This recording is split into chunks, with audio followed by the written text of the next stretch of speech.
Hello मेरे प्यारे प्यारे साथी, जितने भी छात्र छात्राएं 2027 में मैट्रिक बोर्ड का परीक्षा देने वाले हैं उनके लिए वीडियो बहुत ही महत्वपूर्ण होने वाला है। मैं उम्मीद करता हूं साथियों आप लोग वीडियो को शुरू से अंत तक जरूर देखिएगा और लास्ट में जरूर बताइएगा 25 क्वेश्चन में से आपका कितना क्वेश्चन सही गया था।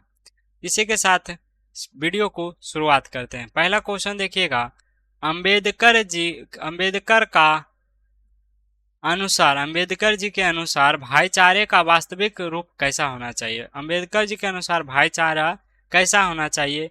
तो दूध और पानी की मिश्रण की तरह होना चाहिए, बिल्कुल पता ही ना चले, बिल्कुल पता ही ना चले। दूसरा नंबर क्वेश्चन देखिए, विष के दांत कहानी किस वर्ग के अंतर विरोधी का उजागर करता है। जो विष के दांत है साथियों, कौन सा वर्ग को लिया गया अंतर विरोधी का उजागर करता है? सही उत्तर है मध्य वर्ग। क्या है सही उत्तर? है साथियों मध्य वर्ग।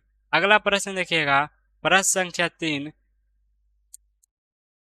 संख्या 3 देखिएगा, एक मिनट चलिए। प्रश्न संख्या 3 देखिएगा, भारत से हम क्या सीखें।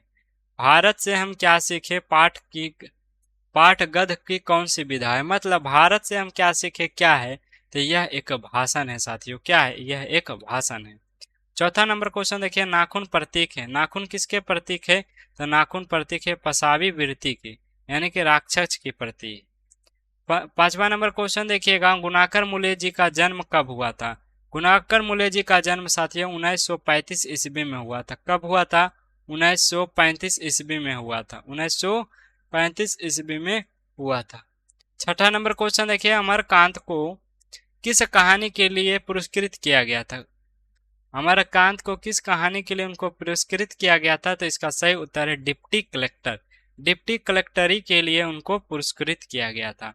सातवां नंबर क्वेश्चन देखिए, परंपरा का मूल्यांकन की गद्य की कौन सी विधा है। मतलब जो परंपरा का मूल्यांकन हुआ क्या है? तो परंपरा का मूल्यांकन एक निबंध है साथियों। क्या है? एक निबंध है।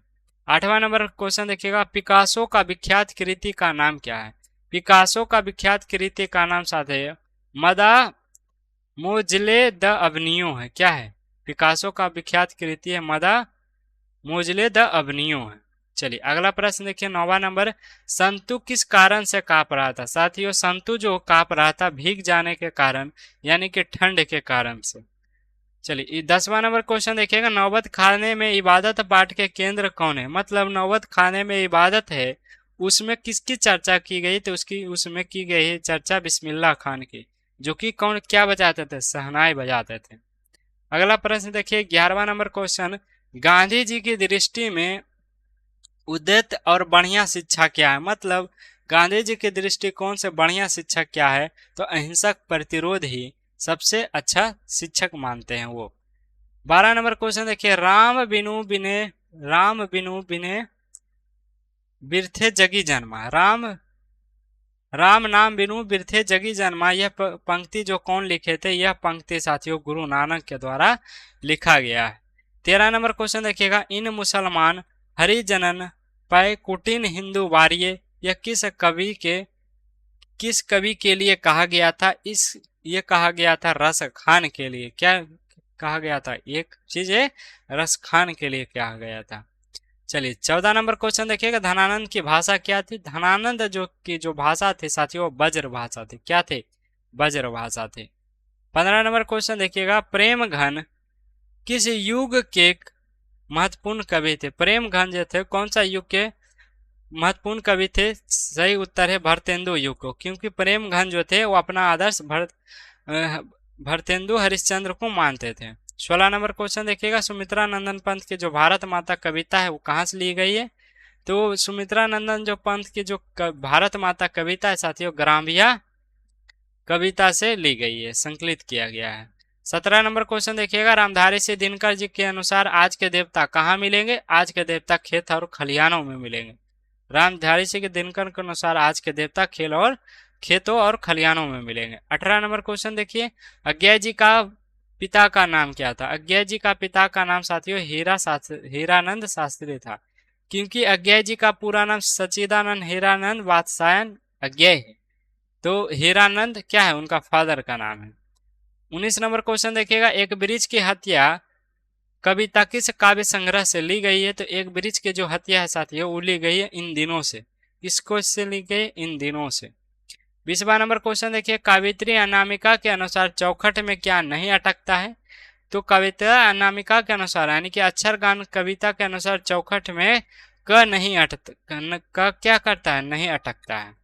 21 नंबर क्वेश्चन देखिएगा, जीवनंदन दास की किस कविता को प्रबुद्धि आलोचकों द्वारा रवितेंद्र युग की श्रेष्ठतम प्रेम कविता की संज्ञा दी गई है? तो इसका सही उत्तर है वनलता सेन। वनलता सेन को क्या कहा गया है? रविंद्रोत्तर युग की सर्वोत्तम प्रेम कविता कही गई है। 22 नंबर क्वेश्चन देखिएगा, मेरे बिना तुम प्रभु कविता किस काव्य कवि के द्वारा लिखा गया? मतलब मेरे बिना तुम प्रभु यह जो लिखा है रेरन मारिया रिल्के ने लिखा है। इनका जो जन्म हुआ था वो जर्मनी में हुआ था। कहाँ हुआ था? जर्मनी में हुआ था। 23 नंबर क्वेश्चन देखिएगा, दही वाली मगम्मा कहानी के कथावाचक कहाँ से थी? बंगलुरु से थी। कहाँ से थी साथियों? बंगलुरु से थी। 24 नंबर क्वेश्चन देखिएगा, ढहते विश्वास कहानी के प्रमुख पात्रा कौन है? ढहते विश्वास में लक्ष्मी। कौन है ढहते विश्वास में? लक्ष्मी।